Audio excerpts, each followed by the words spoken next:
Hello there, and welcome to another episode of the TED in Your Head podcast.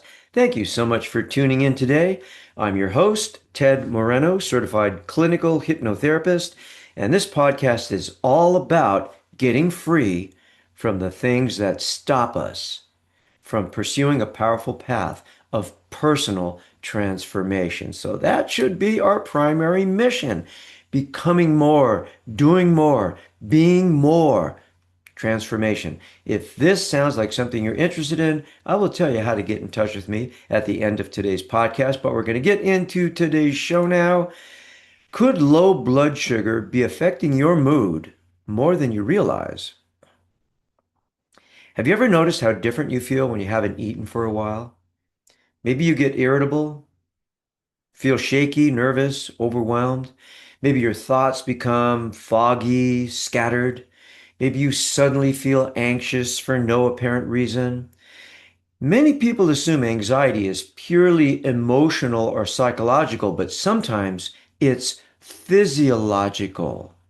In other words, sometimes your body is trying to tell you something very important, and it might be you need fuel. In my last podcast, The Fog of Overwhelm, The Trance of Modern Life, one of the recommendations I make for dealing with overwhelm is to make sure you eat. By the way, if you deal with overwhelm and you haven't listened to this episode, The Fog of Overwhelm, The Trance of Modern Life, you really should. And I'll put a link to the blog post at tedmoreno.com/blog for this particular podcast. So today I want to talk about the connection between blood sugar, overwhelm, anxiety, mood, brain fog, irritability, fatigue, and even panic attacks.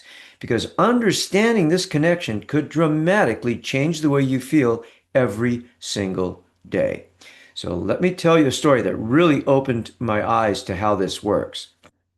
When I first got married, I was mostly at home studying for hypnotherapy college and building my hypnotherapy practice. My wife would come home from work, probably a 40-minute commute.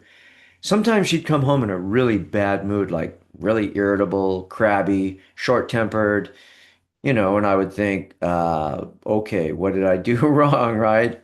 Or did something happen at work, or, what's going on? And it just so happens that at that time, we were learning about the impact of low blood sugar at the Hypnosis Motivation Institute, where I was getting my training. And then I noticed a pattern. By the time my wife got home, she hadn't eaten in 5 or 6 hours. So I told her, I said, hey, this is what we're learning in school. Maybe you should eat something before you leave work or carry a protein bar with you or something. So she did. She followed my advice, and she was a different person when she got home. She was more calm, more relaxed, more happy, and of course, I was more happy too. And then I realized this wasn't necessarily emotional, it was biological. Her brain and body were running on empty. Now, I'm the same way. If I go too long without eating, I don't feel good either. If I don't eat for a long time, I get unfocused, edgy, short-tempered, you got it, hangry. And there's a reason for that. It's called low blood sugar. Your brain runs on glucose. And your brain is one of the most energy demanding organs in your body. Even though it only makes up a small percentage of your body weight, it uses a tremendous amount of energy. What is your brain's preferred fuel source? Glucose, also known as blood sugar. So glucose comes from the foods you eat and circulates in your bloodstream as blood sugar. When blood sugar is balanced, your brain and nervous system function smoothly. But when blood sugar drops too low, your body interprets it as a threat. And what does the body do when it senses danger? It activates survival mode, also known as the fight-flight response. So when your blood sugar drops too low, your body releases stress hormones like adrenaline, cortisol, norepinephrine. Why? Because your body is trying to save you. It wants to raise your blood sugar quickly so that your brain can keep functioning. But here's the problem. Those same stress hormones are also involved in anxiety and panic. So, low blood sugar can create symptoms that feel exactly like anxiety: racing heart, sweating, shakiness, nervousness, tight chest, dizziness, tingling, feeling overwhelmed, sudden fear. Sound familiar? Someone may think I'm having an anxiety attack, but the trigger might actually be physiological instability caused by low blood sugar. Now, here's why eating high carb foods can make things worse. This is where it gets even more interesting. A lot of people think eating sugary or high carb foods helps anxiety because they temporarily feel better afterwards. And in the short term, they do. Stuff like candy, pastries, sugary coffee drinks, white bread, chips, soda, those kind of things. Now, these foods can rapidly raise blood sugar because they're very quickly digested and metabolized, and they create a temporary boost in energy or mood. But then comes the crash. Then your body releases insulin to open up the cell walls and bring blood sugar back down and your out of your blood. But sometimes it brings it down too fast. Now your blood sugar plummets, and then suddenly you feel exhausted, irritable, foggy, anxious, and craving more sugar.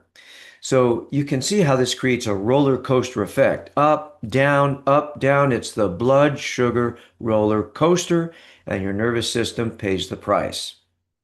One of the most difficult things about anxiety is that people often don't understand why it's happening. So the brain tries to explain it. And sometimes your brain explains the cause of your anxiety incorrectly. So, for example, imagine this. A person is running late for work because they were drinking alcohol the night before, right? They get up late, they skip breakfast, they down a bunch of coffee, they're stressed because they're running late, their blood sugar crashes while driving on the freeway. Suddenly they feel dizzy, panicky, short of breath, disoriented, their heart racing, and their mind says, "Oh my God, I no longer feel safe driving." And this is how a lot of driving phobias start. Now the brain begins associating panic with driving. So the next time they drive, they become hypervigilant or they have anticipatory anxiety about driving. And the main thought in their mind is, what if it happens again? Eventually, they may avoid driving altogether, but the original trigger wasn't driving. It was low blood sugar, or could have been. Now, think about it. The same thing can happen on an airplane. You stay up late the night before packing. You have to catch an early flight. You get up, you don't eat breakfast. You're going to go eat breakfast at the airport, right? Maybe you drink some coffee at Starbucks. You fight traffic to get to the airport, right? You get through all the trafficy line, all the TSA lines. You finally sit down. You go to Dunkin' Donuts and buy, a couple of donuts or something like that, right? Same thing can happen in grocery stores, at concerts, during meetings, in elevators, at the gym.